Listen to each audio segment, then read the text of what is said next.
Let's take another call. This is Peter, who is a co-parent, and the mom is highly religious. Hey, Peter. Hi. Hi. You're on with Claire, Dale, and Kendall. Hi, guys. Hi. Hello. I don't quite have a strong question on this. It's more like this is just something that I feel like I'm very analytical, and I came to this conclusion, but I don't have any people that share my non-religious beliefs that are close to me that have kids, and it's a very unique circumstance. So I figured it'd be good to just talk to you guys and present it to you and see if you guys see a different way of going about it, or maybe you might have seen this go bad or wrong in a good way. So basically, I was married. I had 2 kids, a 6-year-old and a 4-year-old. And the mother is heavily religious. I mean, the kids are even in religious schools. So there's a lot of moments where my son's at the table with me. I co-parent, he's with me happily. And he'll just start saying, "Let's pray." And I just look at him and I'm like, oh man, I don't want to start a fire and tell my son, but I also don't feel like I can be honest. Listen, I don't believe in that when everything in their lives is telling them otherwise. And I feel uncomfortable that I can't have a voice just yet.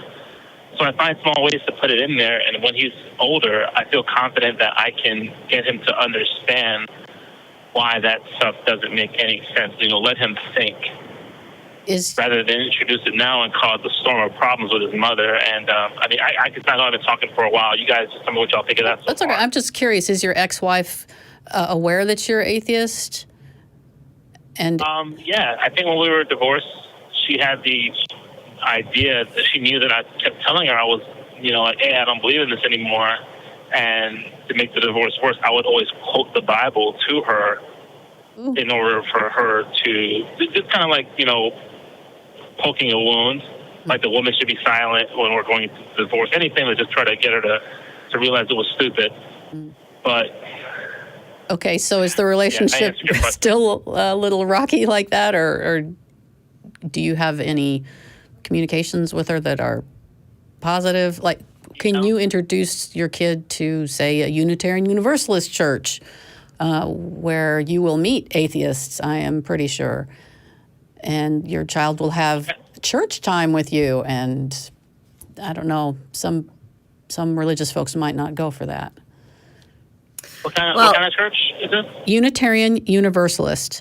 The tagline that I hear most often is that they believe in one God at the most, and it's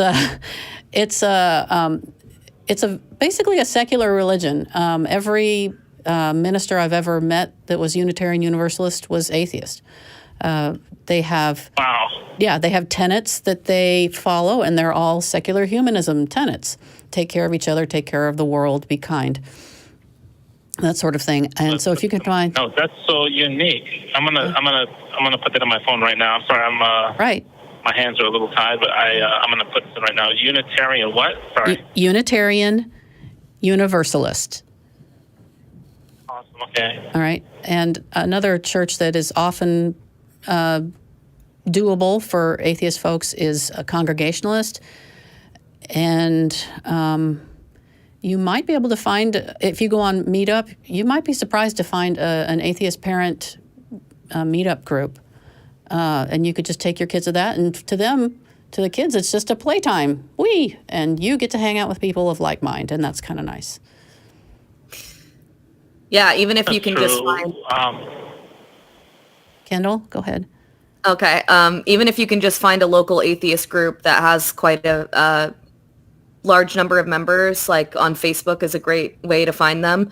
You can then, post there. And if there's not already a parenting group, you can always say, hey, is anybody, interested in getting together for play dates with kids? I've actually have a few secular parent friends by doing exactly that. And I wanted to say as well, and anybody can correct me if they think this is a horrible idea, but I'm thinking, what if, you've got your kid and they say they want to pray and you tell them, well, go ahead. I don't pray, but you're welcome to do so. I wonder if maybe that would kind of send a message without saying, oh, well, that's not real or anything that would offend your children's mother. I think that's a great idea. I did that. Yeah. Oh, good. Good on yeah. you. I think that's ideal. It's not a matter of forcing your beliefs on your child, but to be straightforward about what you believe is important. I think it's a very valuable thing for the child to see that there are people that that are loved in your life, people close to you who disagree, who have different opinions on this question. I think that's better than any argumentation you can do, just to provide that variety in the child's life is a valuable thing. Well, I'm glad that you guys agree. I already do that. A part of me, like a deep desire, I hate to say it, maybe it's a little selfish, wants to be able to that, hey, none of that stuff is true, and really just like cut it off at the roots early. The only thing that stops me is the altercation that can come with, being a co-parent. I don't know about you guys, but I personally like people in my inner circle that have a good way a way that I feel is foundationally sound at looking at the world. And if the thing that you start off at a young age believing can influence you in the wrong direction, I want to try to cut that off, especially in my own family. And I feel like that's a selfish desire, but for the sake of the circumstance, I feel forced to just do it like this. I guess you guys would kind of along the same place. Just don't force it. Just kind of like show them a community and leave it at that until that time comes down the line when it won't be such a catastrophic recourse for expressing my position. Yeah, I think if you force it down the kid's throat, who's going to be? That's not going to go well. Religion. Yeah, go ahead, Kendall. I'm sorry. Sorry. I don't know if you were listening to earlier calls, but like we were talking about, something that Dale says is teach them how to think, not what to think. So I don't know if you want to elaborate on that, Dale. That really at the root of that is developing curiosity in a child. If you raise a child to be ravenously curious about the world from the beginning, they are going to reject ideas that do not clarify the world, ideas that add more fog than light.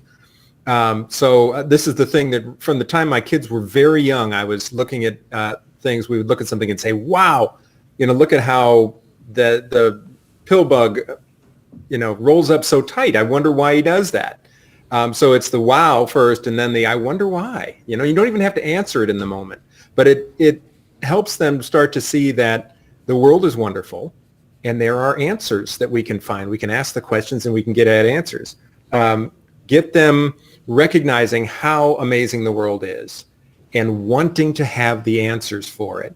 Then help them start to search for those answers in ways that don't necessarily have anything to do with religion. And then gradually they develop a distaste for deception. They don't want anything that gets in the way of understanding the world. And then when they're presented with religious ideas, they are predisposed to reject anything that is nonsensical, that is not going to get at the truth. So get them to fall in love with reality. Get them to fall in love with the idea of seeing the world as it is. And that's more powerful than any argumentation against religious ideas. I like that. I really didn't expect to really get that much from you guys, and that was really surprising. I can't, by talking to you guys, I was able to really realize something about myself. I kind of do that, but I still have that emotional pull. It's really just me. It's my emotions that are pushing me to just kind of smash that early, but I really don't need to. Right. I could, like you said, just find other ways to do it. For instance, my son was like, I said, you're going to talk to Santa? He's like, no, you're going to mommy your Santa. And I'm like, okay, well, who's the tooth fairy? Well, you and mama's the tooth fairy. Well, I said, well, who's Jesus? And he said, you and mommy. So I was being very direct, and that could cause a lot of problems. it's just me. Okay, this is a big part of me too. I guess I'm still. I thank you so much. I appreciate that. I don't have any more questions on that. I think I'm gonna take a look at that church, which I didn't even know existed. Right. I think a community of people would be a good support because I don't have anyone to talk to. My other friend, my one that's closest, he still believes there's something out there, but he calls himself an atheist. And I'm like, he doesn't know what it is. He just says that. I do appreciate that. Well, you definitely have a community here. I don't know if you're a part of any of the discussion groups on Facebook. They're like a really great resource. That's like how I am here, is because I was very heavily involved there and made some great friends, great connections. And it's a really good resource for a community if you're not like in the Austin area. Right. Atheist Community of Austin. Right. We do community worldwide. So just come and look for us. I'm jealous. Oh, we're where you are. Just get online. There's a huge community. Thank you guys so much. I appreciate Thank you, it. Peter, and good Thank you. luck. Thank you. All right.